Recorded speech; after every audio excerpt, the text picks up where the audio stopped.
নারীর মন বুঝতে পারলে নেয়ামত, বুঝতে না পারলে কিয়ামত। ঠিক কিনা বলেন? আমার প্রিয় বোনেরা, আপনি যে কত দামি আপনি জানেন না। আপনাদেরকে যেন ভোগের সস্তা পণ্য বানাতে না পারে, আপনাদেরকে সচেতন থাকতে হবে, সজাগ থাকতে হবে, কনসার্ন থাকতে হবে। শয়তানের ওই হাতছানির দিকে আর নজর দেওয়া যাবে না। তাহলে কেন আল্লাহ তাআলা এই ফাহশা অশ্লীলতাকে হারাম করলেন? এক নাম্বার, এতে হিউম্যান ডিগনিটি কমে। দুই নাম্বার, এতে মানুষের অধিকার নষ্ট হয়। আপনি বিয়ে করেছেন এরে, পরকিয়া করেন ওর সাথে, এরকম আছে না নাই? স্ত্রীর অধিকার নষ্ট করেছেন। আপনি বিবাহ সম্পর্কে আবদ্ধ হয়েছেন তার সাথে, আপনি পরকিয়া করেন ওই ছেলের সাথে, আপনি আপনার হাজবেন্ডের সাথে বিট্রে করেছেন। এজন্য আল্লাহ অশ্লীলতাকে হারাম করেছেন। অশ্লীলতাকে হারাম করার আরেকটা কারণ হচ্ছে আল্লাহ তাআলা এই হিউম্যান জেনারেশনকে এটাকে প্রিজার্ভ করতে চায়। হিফজুন নাসল, এটা মাকাসিদুশ শরিয়ার অনেক গুরুত্বপূর্ণ একটা মাকাসিদ, অনেক গুরুত্বপূর্ণ। আপনার নাসল, আপনার জেনারেশনকে সংরক্ষণ করা। এই যে আসতেছে ফেব্রুয়ারি, কত ফেব্রুয়ারি জানো? এটা কি বিশ্ব ভালোবাসা দিবস? হ্যাঁ, কি দিবস?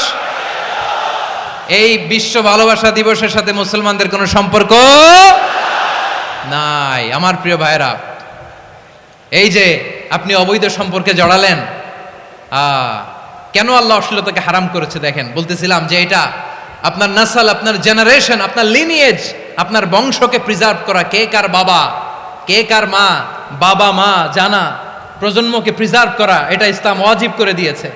এই যে অবৈধ সম্পর্কের কারণে, বিশ্ব বেহায়া দিবসের কারণে, এগুলোর আউটকাম, আউটপুট হিসেবে মাঝে মাঝে ঢাকা মেডিকেলের ডাস্টবিনে নবজাতকের বাচ্চার কান্নার আওয়াজ শুনতে পাওয়া যায়। চট্টগ্রাম মেডিকেলের ডাস্টবিনে নবজাতকের কান্না শুনতে পাওয়া যায়। বীর চট্টলার মুসলমানেরা বুঝতে পারলে আওয়াজ করে বলেন, এই যে চট্টগ্রাম মেডিকেলে যে নবজাতকটা পাওয়া গেল, ওর বাবাকে আমাকে বলেন, ওর বাবাকে, ওর মাকে, ও কোন ফ্যামিলির সন্তান কেউ জানে? আপনি হিউম্যান ডিগনিটিকে অপমান করেছেন না? আপনি তার ভবিষ্যৎকে অন্ধকার করেছেন না? আপনি তার লিনিয়েজকে প্রশ্নবিদ্ধ করে দিয়েছেন না? এই জন্য আল্লাহ তাআলা অশ্লীলতাকে আমাদের জন্য হারাম করে দিয়েছেন। পড়েন সুবহানাল্লাহ। এই জন্য রাব্বুল আলামিন বলেন, কুল ইন্নামা হাররামা রাব্বিয়াল ফাওয়াহিশা মা যাহারা মিনহা ওয়া মা বাতান। প্রকাশ্য অপ্রকাশ্য সব অশ্লীলতাকে হারাম ঘোষণা করে দিয়েছে কে? আবার দুনিয়ার বুকে যারা অশ্লীলতার প্রসার করে তাদের জন্য শাস্তি মজুদ রেখেছে কে? রব্বুল আলামিন বলেন, ইন্নাল্লাযীনা ইউহিব্বুনা আন তাশিআল ফাহিশাতু ফিল্লাযীনা আমানু লাহুম আযাবুন আলীমুন ফিদ দুনিয়া ওয়াল আখিরাতি ওয়াল্লাহু ইয়ালামু ওয়া আনতুম লা তা'লামুন।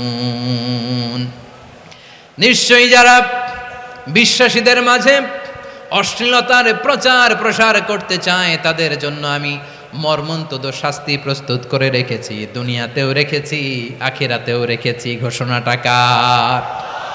যারা এই নাটকের নামে, সিনেমার নামে, রূপালী জগতের নামে, মুভির নামে, ওটিটি প্ল্যাটফর্মের নামে আমার সমাজে অশ্লীলতা ছড়াতে চায় তাদের জন্য কঠিন মর্মন্তুদ শাস্তি মজুদ রেখে দিয়েছে কে? ও আমার বোনেরা, এখনো আপনি জাগবেন না? এখনো আপনার চিন্তার দুয়ারে এখনো নাড়া পড়ে নাই? ওরা আপনাকে উলঙ্গ বানাতে চায়, ওরা আপনাকে আইটেম গার্ল বানাতে চায়। এজন্য ইসলাম অশ্লীলতাকে হারাম করেছে। হারাম। ইসলাম বলেছে যোজন যোজন দূরে থাকো, ওরা বলে না কাছে আসো, কাছে আসার গল্প, ক্লোজ আপ ওয়ান, কাছে আসার গল্প আছে না নাই? চট্টগ্রামে তো এগুলো নাই মাশাআল্লাহ। হ্যাঁ, এখানেও আছে ক্লোজ আপ ওয়ান, কাছে আসার গল্প। আল্লাহ বলেন, ওয়ালা তাকরাবুজ জিনা, কাছেও এসো না, জিনা থেকে যোজন যোজন কিলো দূরে থাকো, ওরা বলে কাছে আসার গল্প। আমার বীর চট্টলার ভাইয়েরা, কাছে আসতে হলে আমরা কোরআনের কাছে আসব, কাছে আসতে হলে নবীর কাছে আসব, কাছে আসার গল্প হবে আমার রবের কাছে আসার গল্প। চিল্লায় বলো ঠিক কিনা?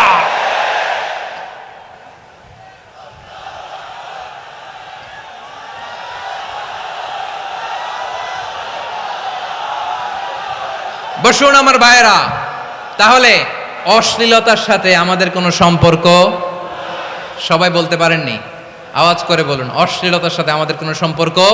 আমরা এই সমস্ত ক্লোজ আপ ওয়ান, কাছে আসার গল্পের প্রোগ্রামে যাব, আমরা কোন ধরনের অশ্লীল কন্টেন্ট সোশ্যাল মিডিয়ায় টিভিতে দেখব